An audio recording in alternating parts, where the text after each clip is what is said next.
আব্বাস সিদ্দিকীকে শওকত যে ভাষায় কথা বলেছে জ্যান্ত কবর দিত।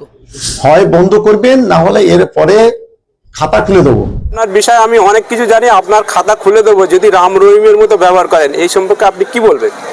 দেখুন, শওকত মোল্লা নামক যে জীবটি আছে ওনাকে পশ্চিমবঙ্গের জনগণ খুব ভালোভাবে চেনে।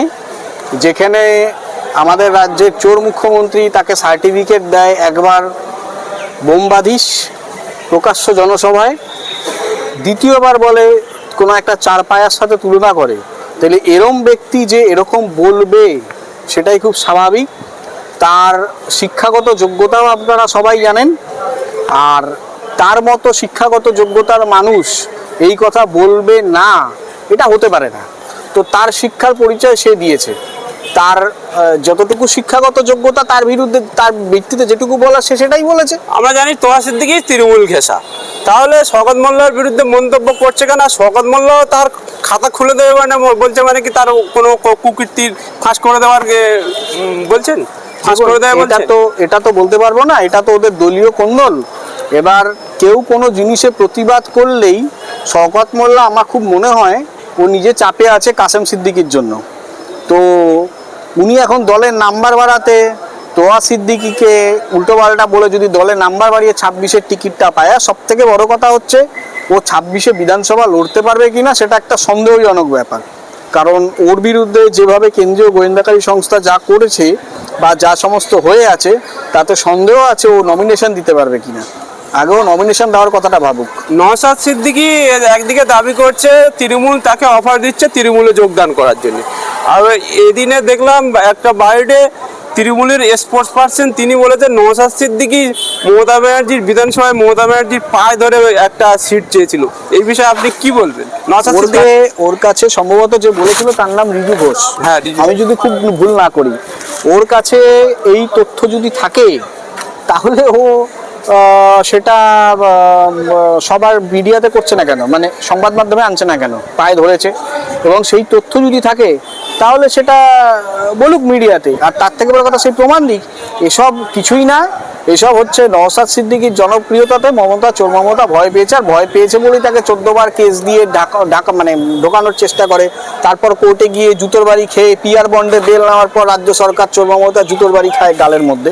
তো যাই হোক, এটা তাদের মানে তাদের ব্যাপার। আর সব থেকে বড় কথা হচ্ছে প্রতিবাদকে এভাবে প্রতিরোধ বা দমানো যায় না, নওশাদ সিদ্দিকীকে এভাবে দমানো যাবে না। কারণ নওশাদ সিদ্দিকী যেভাবে মানুষের মানে গ্রহণযোগ্যতা অর্জন করেছে এবং মানুষের ভালোবাসা অর্জন করেছে, একমাত্র ভাঙড়ের বুকে প্রথম এমএলএ যে কিনা গরিব মানুষ, গরিব বাচ্চা ছেলে মেয়েদের ওই বোমা আর পিস্তল বাদে খাতা পেন বিলিয়েছে, সাক্ষরতার অভিযানের একটা সূচনা করেছে। তো সেখানে শাসক দল ভয় পেয়েছে, কারণ শাসক দল মনে করেছে এরা যদি স্বাক্ষর হয়ে যায় তাহলে সেক্ষেত্রে আমাদের কোনো একটা জায়গায় মুশকিল হবে, আমরা সেই ছেলেগুলোকে পাবো না যারা আমাদের হয়ে নির্বাচনে বোম বাঁধে, বোম মারে আর বেআইনি অস্ত্র তুলে দেয় আর কিছু নেশা মানে মাদকাসক্ত করে দেয়। তো সেই জায়গাটা তাদের বন্ধ করে দিয়েছে নওশাদ সিদ্দিকী। তো খুব কোয়াইট ন্যাচারাল যে নওশাদ সিদ্দিকী থেকে তারা ভয় পাচ্ছে এবং ভয় পেয়ে সমস্ত পাগলের প্রলাপের মতো প্রলাপ বকছে, আর কিছুই না। এটা তো তাদের অবশ্যই হতে পারে, না হওয়ার কিছু নেই, কারণ তাদের বাড়িতে তাদের ফুরফুরা শরীফে একটা মাজার এবং সেখানে অনেক ভক্তর এবং শুধুমাত্র মুসলিম সম্প্রদায় না, অন্য আরও সম্প্রদায় থেকে তাদের কাছে সেই সমাগম হয় এবং সেখানে তাদের উপঢৌকন দেওয়া হয়।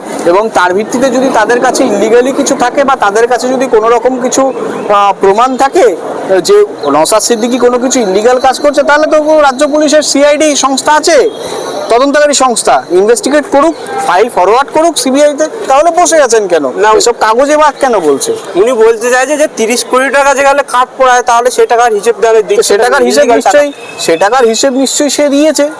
সেটার ভিত্তিতে তো ও বললো বলে হিসেব দেবো না, বা ওর বললো বলেই এটা ইলিগাল হয়ে গেল এমনটা তো নয়। সেখানে নওশাদ সিদ্দিকী, পিজ্জারা নওশাদ সিদ্দিকী নিশ্চয়ই তার হিসেব দিয়েছেন এবং হিসেব দিয়েছেন বলে তিনি জোর গলায় বলতে পারছেন। সংবাদ মাধ্যম খুললে দেখছি নওশাদ সিদ্দিকীর বিরুদ্ধে তৃণমূল সবসময় এগ্রেসিভ হয়ে আছে, কিন্তু বিজেপির 77টা আছে, 77টা বিধায়ক আছে, 77 থেকে কমে আরও কত হয়েছে জানি না, কিন্তু নওশাদ সিদ্দিকী একমাত্র বিধায়ক সংযুক্ত মোর্চার আইএসএফের বিধায়ক, তার বিরুদ্ধে সবসময় সংবাদ মাধ্যমে সোচ্চার হচ্ছে তৃণমূল কংগ্রেস। কেন নওশাদ সিদ্দিকীর দলের একটাই কথা, যাহাই তৃণমূল তাহাই বিজেপি, যাহাই মোদি তাহাই দিদি। নাগপুর থেকে দুটো শিবির চলছে, চালাচ্ছে মোহন ভাগবত।